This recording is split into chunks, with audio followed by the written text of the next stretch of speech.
balita po mula sa South Africa, may bagong trabaho ang ilang elepante sa isang winery o paggawa ng alak. Tagadurog ng mga ubas na ginagawang alak.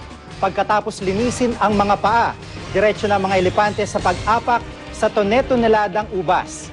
Bukod sa natural na proseso ito ng paggawa ng alak, eco-friendly pa raw ito dahil hindi na kailangang gumamit pa ng makina.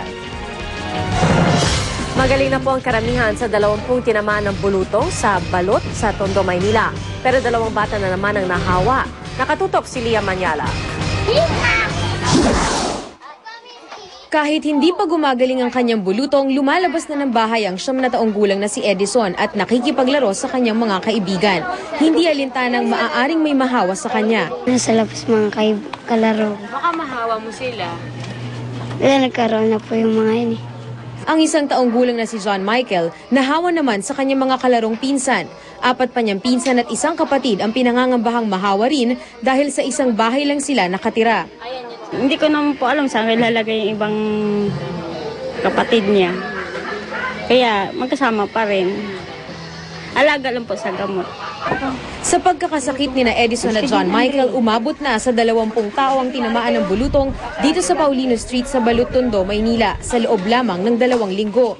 Karamihan sa kanila magaling na. Sabi ng DOH, maaaring nagka-outbreak sa lugar dahil mabilis na nagkahawahan ng mga magkakapit-bahay. Dikit-dikit kasi ang kanilang mga bahay. Kaya patuloy na paalala ng DOH, iwasan lalo na ng mga bata ang close contact sa mga may bulutong. Dahil sa lubang nakakahawa katulad ng tigdas, ang chickenpox ay mabilis kumagat din, lalo na sa mga bata. Maaaring sa loob ng 10 hanggang 10 araw hanggang 3 linggo ay mahahawa na yung mga lumalapit sa mga taong merong chickenpox. Lia Manyalak, nakatutok, 24 oras. Narito sa labi ang mga sundalo at sa Fort Bonifacio po ang live natin mula kay Jamie Santos. Jamie. Jiggy, kasalukuyan na ngang nasa mortuary na ng Philippine Army ang mga labi ng 11 sundalong napatay sa engkwentro sa Mindoro. Hindi pinahintulutan ng mga taga-media na kumuha ng video o litrato nang dumating ang mga labi sa Villamor Air Base pasado 1:00 ng hapon kanina. Ayaw na raw kasi nadagdagan pa ng AFP ang pighating dinaranas ng mga kaanak ng mga napatay na sundalo. Sa mga oras na ito, ine-embalsa mo pa ang mga bangkay. 8:00 ng umaga bukas, bibigyan sila ng military honors. Jiggy? Maraming salamat, Jamie Santos. Nagmarcha ang environmental group na Eco Waste Coalition sa harap ng Binondo Church sa Maynila. Suot ang mga costume na pangbuntis. Hiniling nila sa susunod na Pangulo na higpitan ng pagpasok sa bansa ng mga produktong may halong toxic chemicals.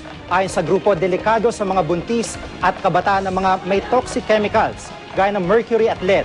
Ang panawagan ng grupo ay kasunod ng pagkakadiskubre ng Foods and Drug Administration sa 9 na Chinese beauty products na may halong mercury. Nanganak na po ang dating miyembro ng EB Babes na si Lian Paz, pasado 4:00 ng madaling araw kanina sa St. Luke's Medical Center. Ayon sa boyfriend niyang si Paulo Contis, masyadong malaki ang baby kaya nanganak si Lian via cesarean o C-section. Maayos na raw ang lagay ni Lian at ng kanilang baby na si Sonia Aitana. Italian po ito na ang ibig sabihin ay glorious woman. Hindi na umano tinapos ni Rufa Gutierrez ang pag-host ng kanyang talk show na The Buzz kanina. Sa panayam ng Showbiz Central sa ina at manager ni Rufa na si Annabel Rama, sinabi nitong napiko ng kanyang anak sa madalas na pambabara umano ni Chris Aquino ang kanyang co-host. Kaya tinawag niya si Rufa at sinabihang umalis na sa set. Matapos ang insidente, nakita naman ng GMA News si Rufa sa isang restaurant sa Tomas Morato, pero tumanggi muna siyang magbigay ng pahayag. Rufa.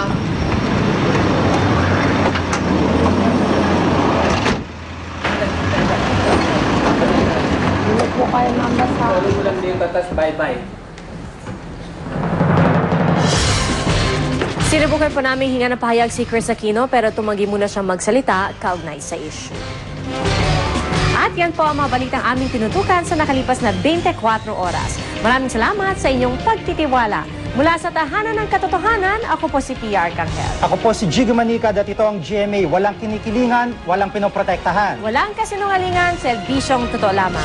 At dahil hindi natutulog ang balita, Nakatuto kami 24 oras.